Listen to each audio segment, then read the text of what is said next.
Guys, alam nyo ba may bagong laro sa WePlay? Tapos ang title nito ay Space Werewolf. So, ganito lang siya laruin, di ba? Start nyo lang, tapos may mga makakalaro kayong totoong tao to ah. So, ipapakita ko sa inyo kung paano laruin to. So, yan, i-start nyo lang, tapos yan, civilian ako mga kaibigan. So, yan, kailangan lang natin gawin dito yung mga task. Yan, para hindi tayo matalo.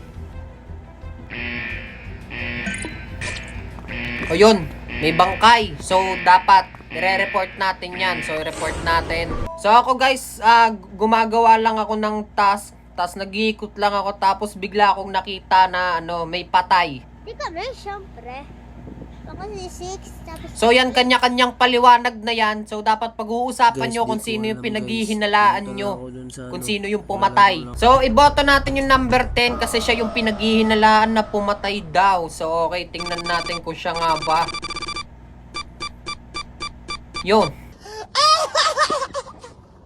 Civilian din, mga kaibigan. So, hindi siya yung killer. Bali, nandito pa rin yung killer. Kaya dapat mahuli din namin siya.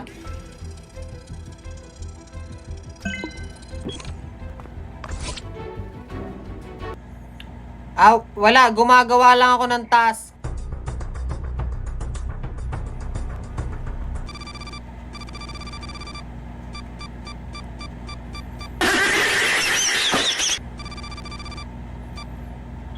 Yun.